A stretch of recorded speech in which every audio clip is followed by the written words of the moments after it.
Queridos, vocês têm no seu boletim todo o esboço da pregação, pode acompanhar por lá, caso haja alguma dificuldade na minha passagem de slides aqui.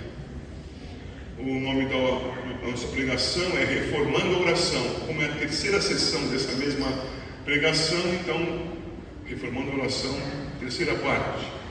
E aqui eu digo que nós trataremos sobre a confissão de dependência.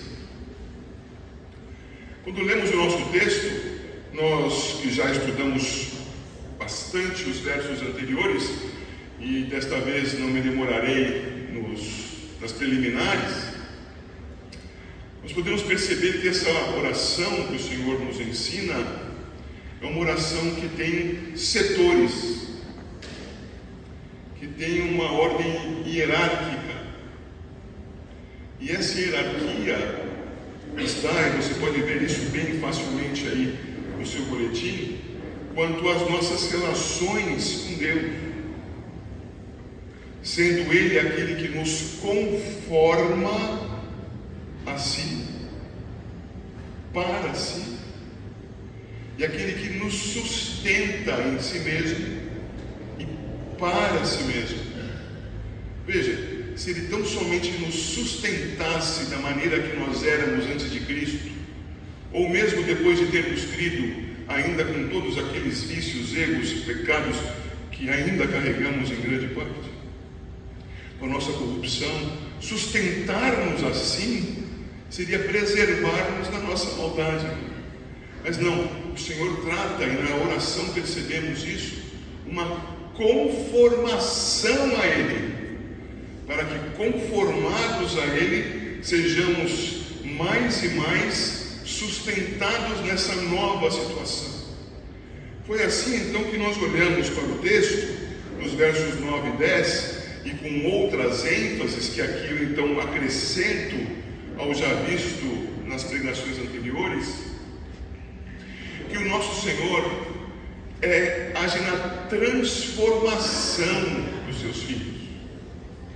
Quando nós vemos o texto, Pai Nosso que está nos céus, nós identificamos que falamos com aquele que nos fez ser os seus filhos por meio da fé no Senhor Jesus, como está em João capítulo 1, versos 12 e 13.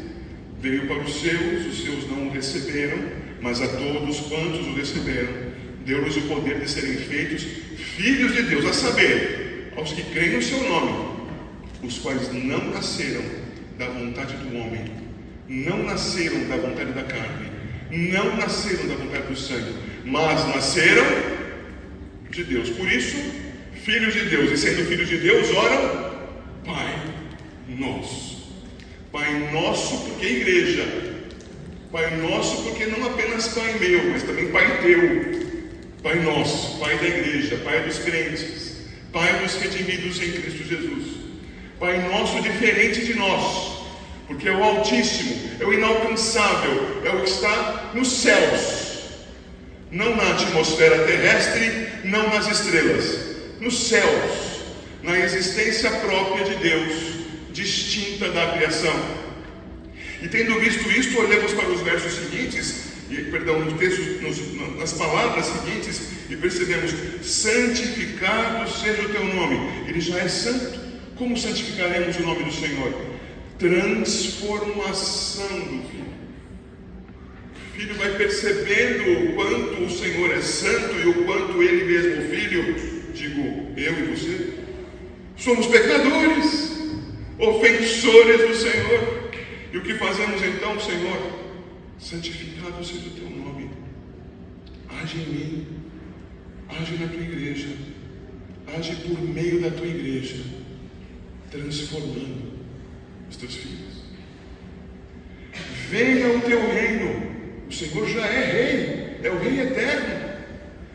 Falamos sobre isso no nosso último encontro. O Senhor, que é o rei eterno, fez-se homem, e como homem readquiriu na sua santidade o reino do Filho, isto é, o reino do homem sobre a terra. Reino que não é o reino do Pai ainda. Venha o teu reino, é o que se refere ao reino eterno. seja percebido por todos o reino eterno. O Filho readquirindo por sua justiça o reino sobre a criação, que havia sido entregue ao homem, perdido pelo homem, uma vez voltando, e voltará, irmãos, voltando, entregará o reino ao seu Deus e Pai. Venha o teu reino. É nesse reino que o texto da ceia diz: eu não tomarei mais do cálice até que venha o reino de meu Pai. O reino já é dele. Como então virá o reino? Em nós. Os filhos vivam sob a lei do Senhor. Os filhos vivam sob a soberania do Senhor. Os filhos assim sujeitos à majestade. Nesses dias de exílio, somos exilados como o povo na Babilônia. Povo de Deus exilado nesta terra de perdição, fará o quê? A vontade do Senhor. Sob a sua autoridade, fará, cumprirá, obedecerá a sua vontade. Portanto, faça-se a tua vontade, assim na terra como no céu. Essas petições são petições de conformação. Senhor, muda-me, eu não sou assim, Senhor. Eu não te santifico, eu não te reconheço como rei, eu não te obedeço, mas o Senhor já me fez a maravilha de me resgatar da minha morte. O Senhor já me fez filho teu por meio da fé em Cristo Jesus. Senhor, transforma-me, conforma-me para ti. Essa é a primeira parte da oração dominical. A segunda parte da oração dominical, irmãos, é quanto ao nosso fortalecimento no caminho do Senhor. Estamos no Senhor, pecamos,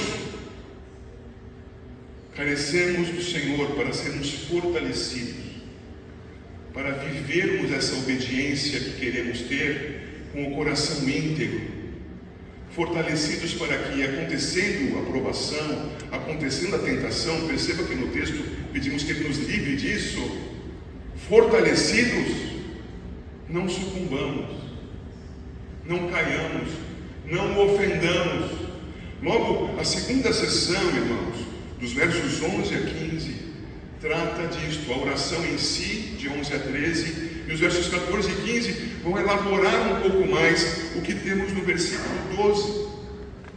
Isso nós veremos agora com a graça de Deus, esperando que, pela graça do Senhor, pelo poder do seu Espírito, haja clareza e fidelidade, e haja em você, na igreja, compreensão e mudança, porque nós não aprendemos as coisas só para sabermos. A prova de que sabemos é vivermos o que aprendemos da parte do Senhor, é orar diferente, é um novo modo de nos relacionarmos com Deus, por essa maravilhosa ferramenta que Ele nos deu, a oração mediada por Cristo Jesus. É assim então que eu peço aos irmãos que me acompanhem no estudo que fazemos dos trechos dessa confissão de dependência. Precisamos do Senhor. Qual o primeiro aspecto que temos aí? Está no versículo 11. O pão nosso de cada dia dá-nos hoje. Olhar para esse verso isolado do seu contexto e pensando no contexto contemporâneo, já cultivado há cerca de 150, 200 anos, com o pensamento que promove o socorro ao necessitado, com a ideia de caridade, mas sem a ideia de fortalecê-lo para que aprenda a cuidar de si mesmo e aprenda também com isso a honrar a Deus com o seu trabalho e ajudar ao outro que dele precise, caso ainda não possa socorrer-se. Essa ideia que tem sido cultivada no nosso país, inclusive, em que pessoas são assistidas, e posso dizer tranquilamente, grande parte dessas pessoas carentes de auxílio, mas não apenas de um dinheirinho ou de uma cesta básica ou de um auxílio gás, carentes de nova vida. Por isso precisamos pregar o Evangelho para essas pessoas. As eleitas crerão e mudarão. Mas carentes de aspectos sociais mesmo, de educação, carentes de estímulo para saírem da cova onde se encontram prazerosamente atoladas até o pescoço. Curioso como podem estar com prazer nessa situação, mas são cultivados para estarem assim. E podemos pensar então que o que pedimos a Deus é que nos dê coisas para que nós continuemos na nossa inatividade. Não, irmãos. Esta é uma confissão de dependência. Quando pedimos que Ele nos dê, estamos pedindo que Ele nos dê mais do que tão somente o sustento. Pedimos ao Senhor que nos conceda a maravilhosa bênção da disposição ao trabalho. Segunda Epístola de Paulo aos Tessalonicenses, capítulo 13.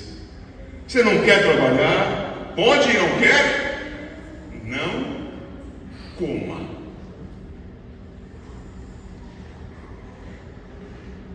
Que o Senhor nos conceda a maravilhosa bênção de querermos nos sustentar pelo louvor da sua glória. Porque como Paulo ensina aos Efésios e aos Colossenses, quando trabalhamos como servos do Senhor enquanto trabalhamos para os outros. Servindo a Deus com alegria enquanto servimos as outras pessoas. Trabalhando para termos o nosso pão. Pai nosso que está nos céus, o pão nosso de cada dia dá-nos hoje. Dá-nos então, Senhor, disposição para o trabalho. Dá-nos hoje, Senhor, saúde para o trabalho.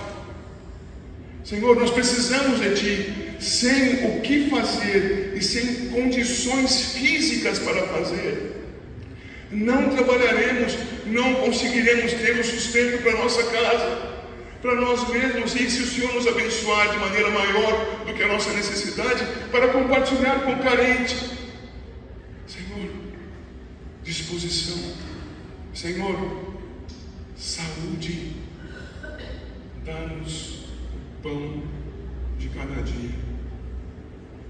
Mas vejam, irmãos, isto que é tão corrompido e em todos os tempos, mas é muito visível para nós nesses dias, é a ordem do Senhor desde a criação, trabalhar para ter sustento.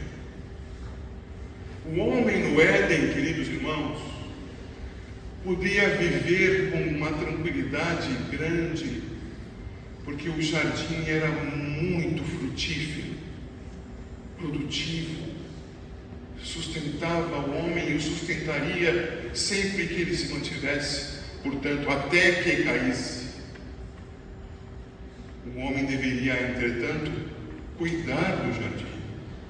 Mas percebam, queridos, que quando se olha para Gênesis capítulo 2, versos 15 e 16, também o 17, nós não notamos uma relação de causa e efeito. Trabalhe para comer. O Senhor deu o sustento e disse para o homem sustentar-se com aquilo que Ele deu e zelar pelo jardim. Mas, irmãos, quando acontece o pecado e o mundo está nesta fase, irmãos, na fase do pecado, muito embora desde que o pecado tenha acontecido, a redenção tenha sido apresentada com o Evangelho, e vimos hoje com os alunos catecúmenos em Gênesis 3,15, em Gênesis 3,21, o Senhor anunciando o Evangelho, o descendente da mulher, a semente da mulher, cobrindo as vergonhas do homem com as peles de um animal inocente. Embora o Senhor anunciasse isso, o Senhor ainda apenava. E ainda estamos sob essa condição. Não vivemos no paraíso celeste, onde a árvore da vida produz frutos para o nosso sustento, como diz o texto em Apocalipse 22. Nós vivemos nesses dias difíceis. O pão nosso de cada dia dá-nos hoje. Por quê? Gênesis 3, versos 17, 18 e 19. Visto, Adão, que atendeste a voz de tua mulher e comeste da árvore que eu te ordenara não comesses, maldita é a terra por tua causa. Em fadigas obterás dela sustento durante os dias da tua vida. Ela produzirá também cardos e abrolhos, e tu comerás a erva do campo. No suor do rosto comerás o teu pão, até que tornes a terra, pois dela foste formado, porque tu és pó, e ao pó tornarás. Irmãos, isto é vigente. Quando oramos, Pai nosso, dá-nos o pão de cada dia, estamos pedindo ao Senhor: Senhor, dá-nos interesse por isso. Senhor, dá-nos a condição física de saúde para isso. Senhor, concede que nós vençamos os obstáculos que o nosso pecado criou na criação, para que, sob a tua graça, tenhamos o nosso pão. Em Ageu, irmãos, Ageu, profeta menor, no finalzinho do seu Antigo Testamento. Ageu, Zacarias, Malaquias. Eu não quero ultrapassar pastor Tiago, que tem pregado nos profetas. Pastor, vou mencionar apenas um verso. Em Ageu, capítulo 1, verso 6, o Senhor falando com um povo que trabalha e não prospera.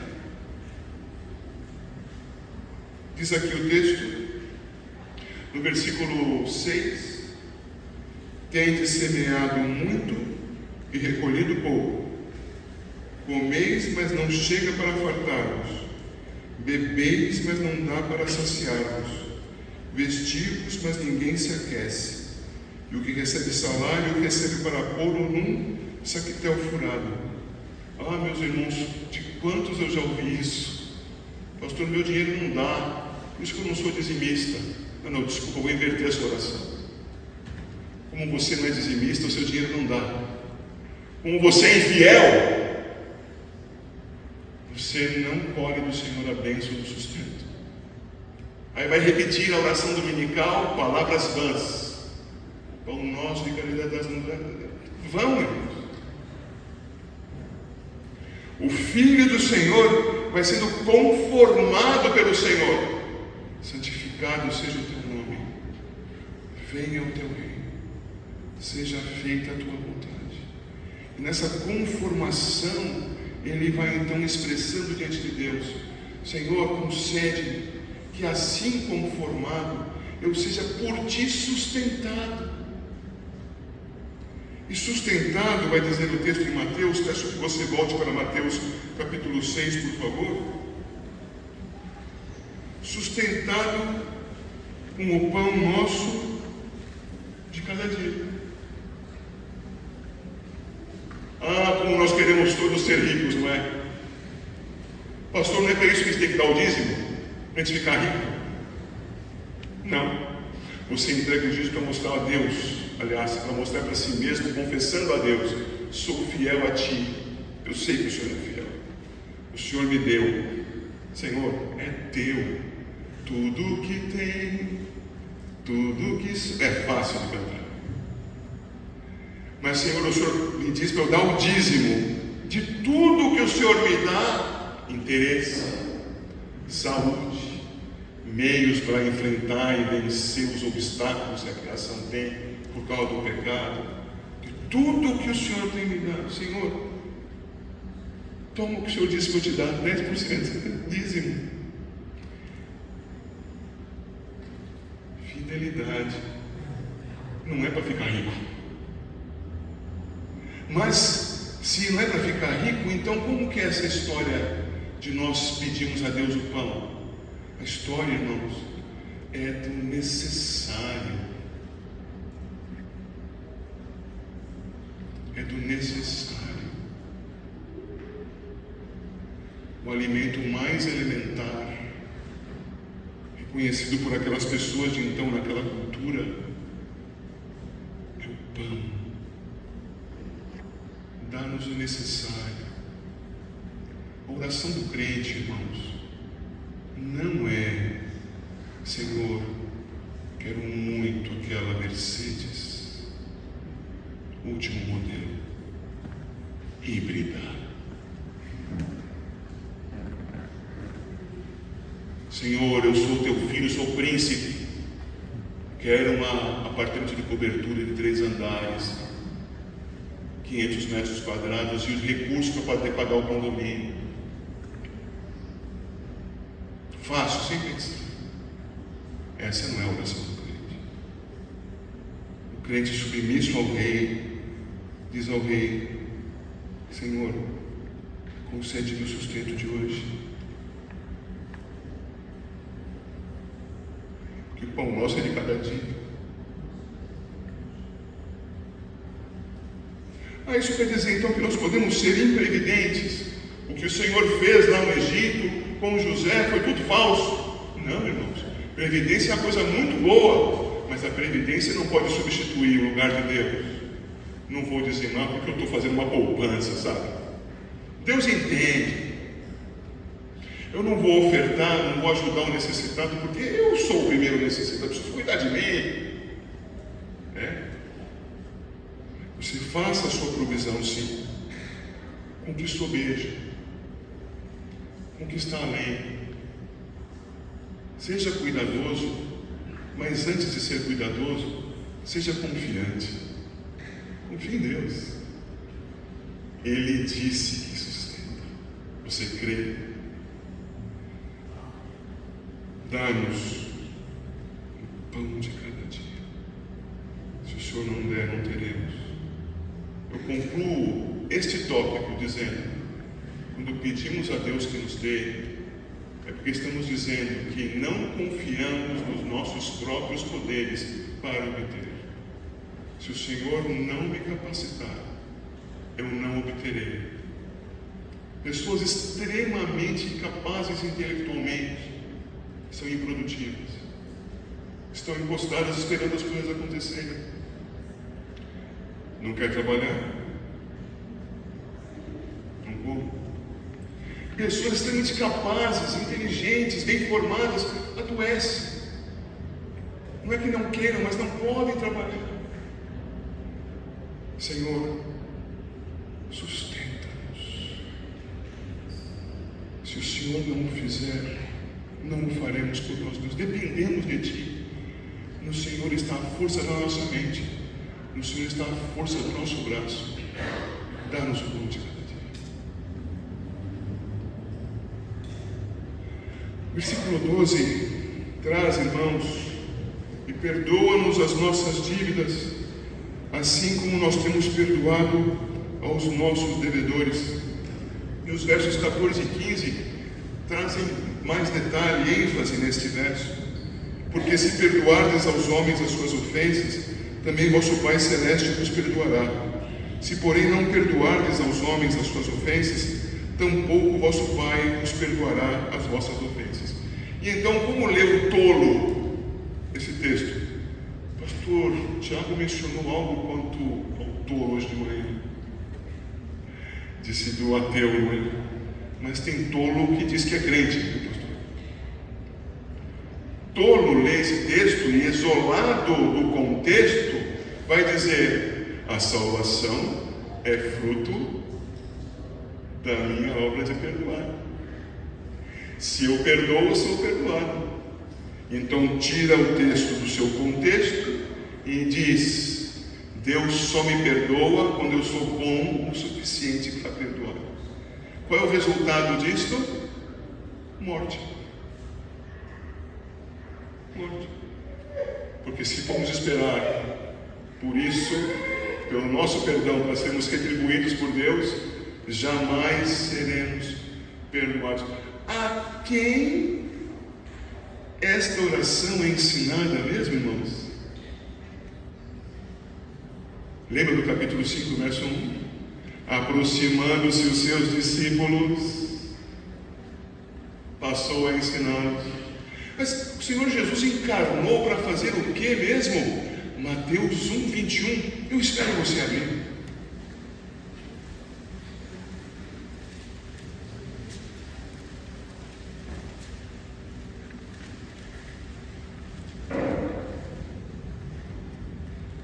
Ela dará à luz um filho e lhe porás o nome de Jesus, porque ele salvará o seu povo dos pecados deles, se eles perdoarem as pessoas. Está escrito isso aí?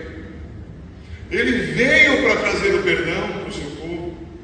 Logo, quando ele fala aos seus discípulos, aqueles que podem chamar a Deus de Pai, aqueles que creem no Filho e que receberam por meio do Filho a vida, ele está ensinando a estes que já foram perdoados, que devem ser sustentados por Deus para seguirem perdoando, para, apesar ainda da sua corrupção, já redimidos, mas ainda abraçados nos pecados de estimação, ainda com muita coisa para ser santificada, peçam a Deus: Senhor, tem misericórdia de mim, pecador.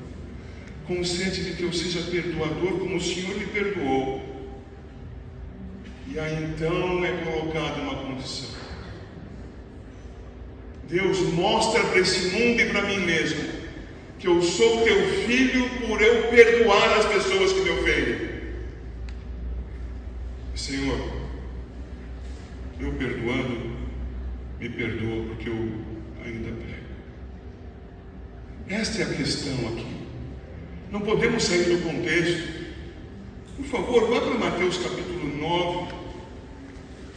É o autor do Evangelho registrando as palavras e atos de Jesus, que nos ensina a respeito do perdão. Logo eu posso ir até o capítulo 9 de Mateus e, lendo os seus primeiros versos, identificar o que o Senhor Jesus viu nos corações daquele que o buscavam. Perceba comigo: fé. Eles criam em Cristo. Verso 1: entrando Jesus num barco, passou para o outro lado e foi para a sua própria cidade. E eis que lhe trouxeram um paralítico deitado no leito. Vendo-lhes a fé, isto é, o Senhor identificou: creem em mim, creem que eu sou o Messias, o Filho de Deus encarnado. Identificou-lhes, vendo-lhes a fé. O que ele diz ao que nele crê? Verso 2 ainda, Jesus disse ao paralítico: tem bom ânimo, filho, estão perdoados os teus pecados.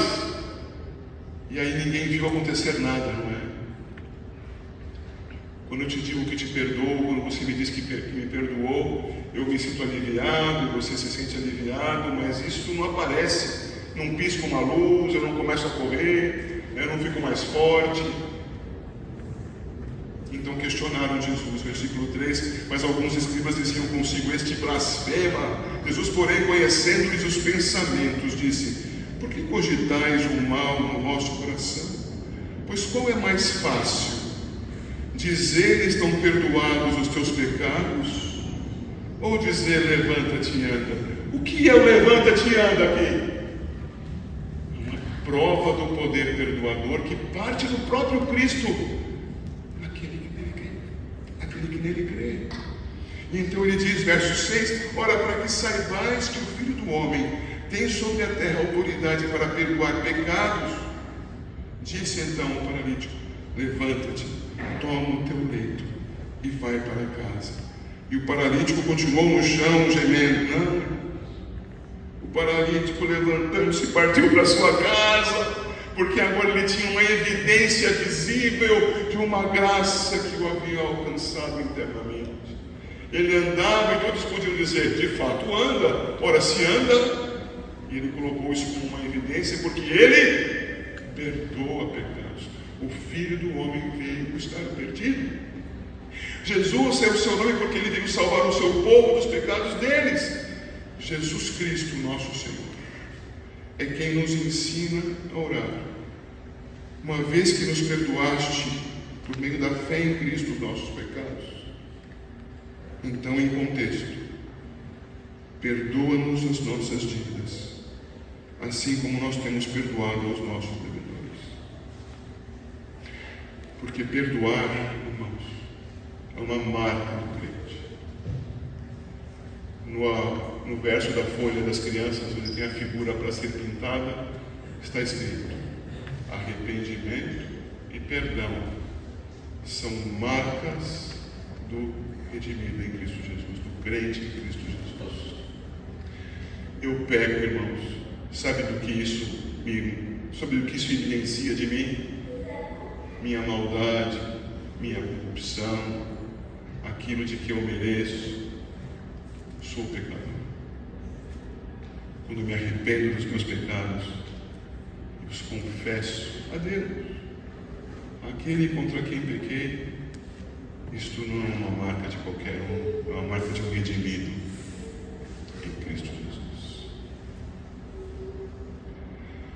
Esta é a segunda petição quanto a sustento. Preserva-nos, Senhor Deus, de sermos ingratos. Preserva-nos, Senhor Deus, de vivermos cultivando o ódio, de não nos arrependermos e de não perdoarmos. Eu pensava em avançar em mais um texto, mas eu preciso ir com os irmãos para um texto de Lucas. Por favor, vamos para Lucas 17. Uma vez uma irmã me perguntou assim: pastor, quando o senhor vai ao púlpito, o senhor vai com a pregação toda pronta? E o Espírito Santo de Deus, pastor? Ele me ajudou a preparar a pregação, pode estar certo disso. Mas como ele não vai dormir, ele me faz lembrar de mais coisas que eu não tinha lembrado antes. Capítulo 17, verso 3 de Lucas: acautelai-vos, se teu irmão pecar contra ti, repreende-o, e se ele se arrepender, perdoa-lhe. Se por 7 vezes no dia pecar contra ti, e 7 vezes vier ter contigo, dizendo: estou arrependido, perdoa-lhe. Então disseram os apóstolos ao Senhor: aumenta-nos a fé. Respondeu-lhe o Senhor: se tiverdes fé como um grão de mostarda, direis a esta moreira: arranca-te e transplante-te no mar, e ela vos obedecerá. O Senhor Jesus está ensinando aqui para nós, amados irmãos, que o nosso coração deve estar sempre perdoador,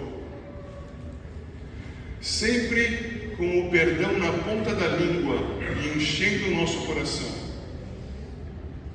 Mas aquela pessoa eu ouvi esses dias alguém falando: é um crápula.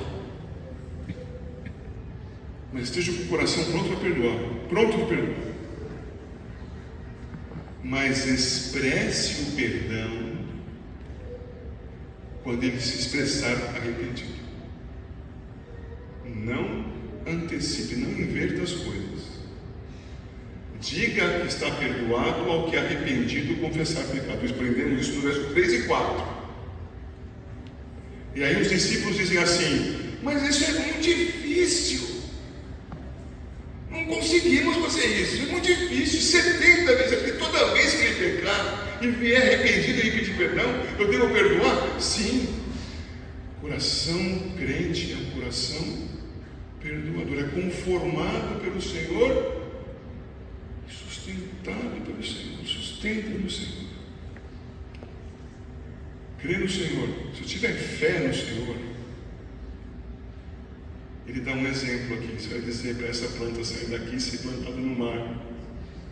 Vou dizer a vocês: é mais fácil isso do que o nosso coração ser transformado para ser perdoador. Você crê em Cristo? O seu coração se transformará num coração perdoador e ficará esperando, intercedendo. Deus, dá arrependimento para aquele crapo lá. Repetir a palavra que eu ouvi. Porque eu quero tanto que ele saiba que eu o perdoo.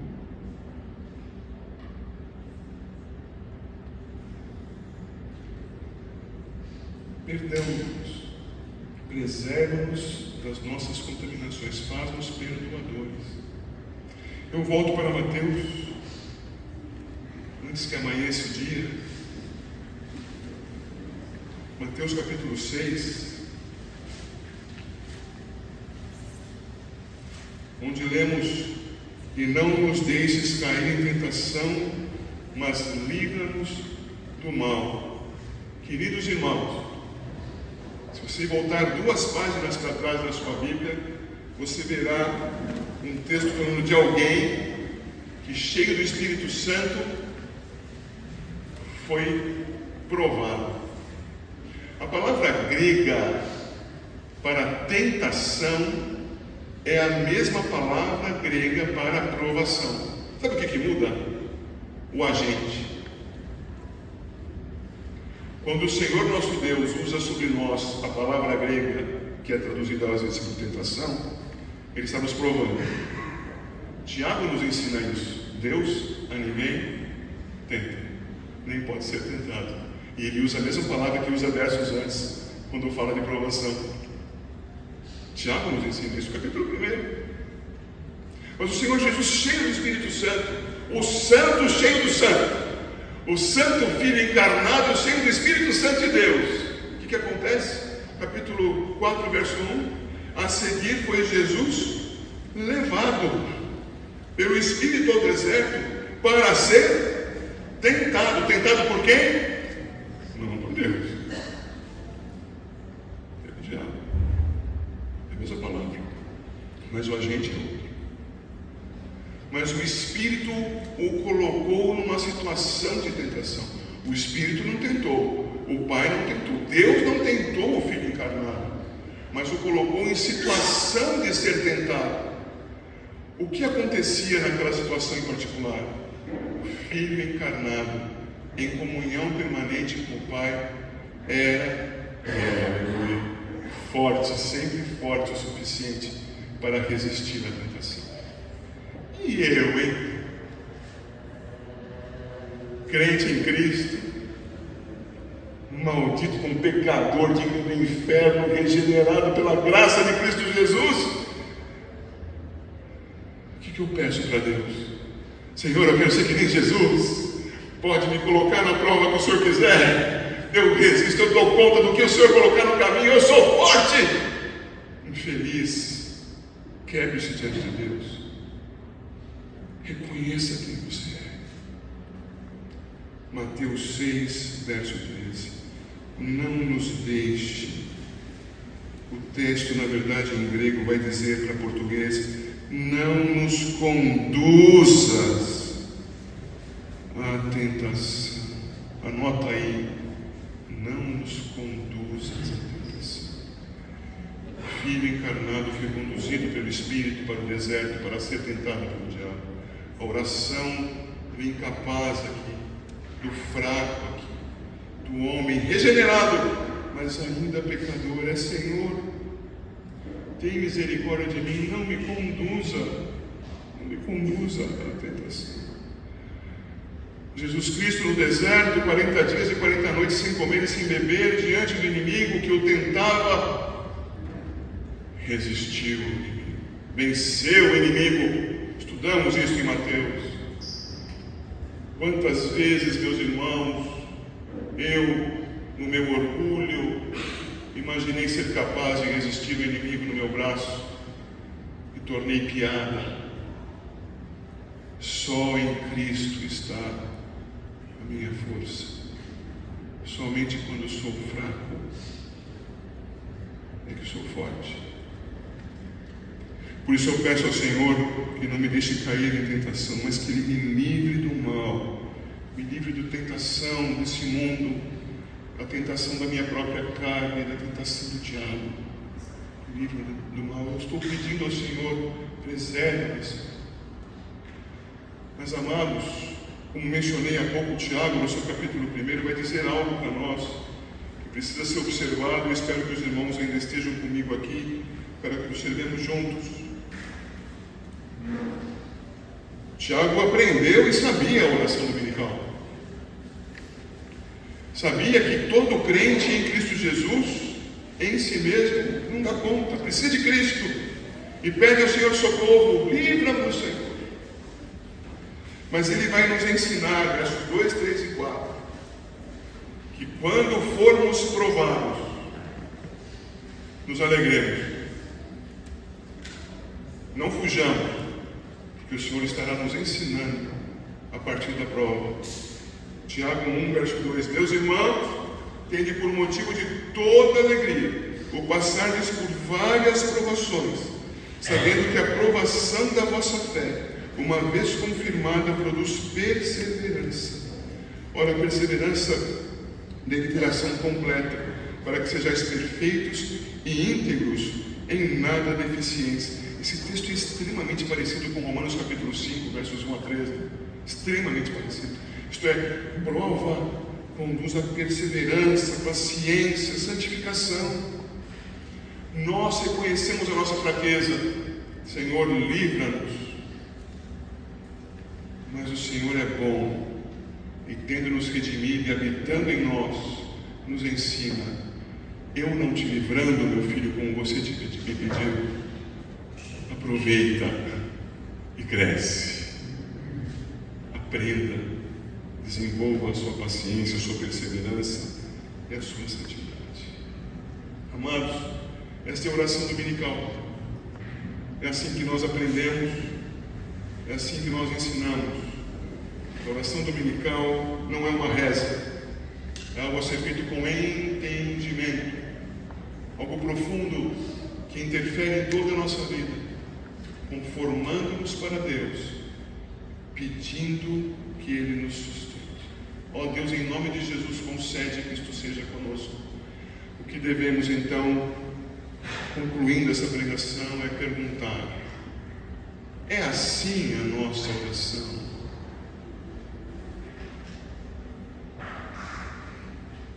Não é oração: Senhor, quero ser forte, rico, belo e famoso, porque eu quero desfrutar de todas as maravilhas desse tempo.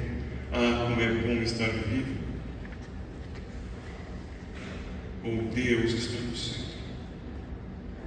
Você ora para ser conformado a Ele ao lado da igreja, e para ser sustentado por Ele junto com a igreja, pois dele é o reino, o poder e a glória.